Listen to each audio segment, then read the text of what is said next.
మీరు ఉన్నారా దాంట్లో కారులో? మేము లేము. ఏం జరిగిందమ్మా? మేము లారీలో పోతున్నాము. ఉమ్, కారు యాక్సిడెంట్ అయిందని అందరు కింద పడిపోయినారు. ఉమ్. ఇంకా కింద పడిపోయే లోపల మేము దిగొచ్చినాము, వేసుకొచ్చినాము. అంతే. అదే వచ్చి తలిగిందేమో అని అంటున్నారు. అది అంటే చిన్నప్పటి నుంచి మీరు పెంచారు, ఇప్పుడు పెళ్లి చేస్తూ ఉన్నారు. మరి కాసేపట్లో ఒక ఇంటికి ఒక అయ్య చేతిలో పెట్టబోయే సమయంలో ఇలా జరిగింది కదా. మాకు ఎంత బాధ అంటే సార్, అన్ని ఎదురే కదా సార్. మాకు ఖర్చు, మనుషులకి దెబ్బలు, అంత ప్రమాదంలోనే పడేసింది సార్ మాకు.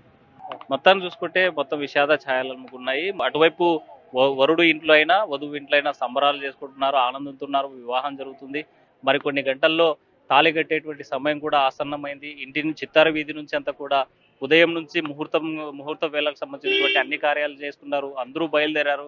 ఒకవైపు అందరూ ఆనందోత్సవంతో కారులో కొంతమంది అంటే పెళ్లి కూతురుతో పాటు మరో 10 మంది ఒక వెహికల్లోను, మరి వెనక బంధువులంతా ఒక లారీలో వెళ్ళేటువంటి క్రమంలో ముందు వెళ్ళేటువంటి ఈ కారుకి మరో కారు వచ్చి ఢీ కొట్టడంతో ఈ ప్రమాదం జరిగింది. అయితే విషాదం సంబంధించినటువంటి అంశం ఏంటంటే ఈ ప్రమాదంలో పెళ్లి కూతురు కూడా, వధువు ఎవరైతే ఉన్నారో ఆ వధువు కూడా గాయపడినటువంటి పరిస్థితి ఉంది.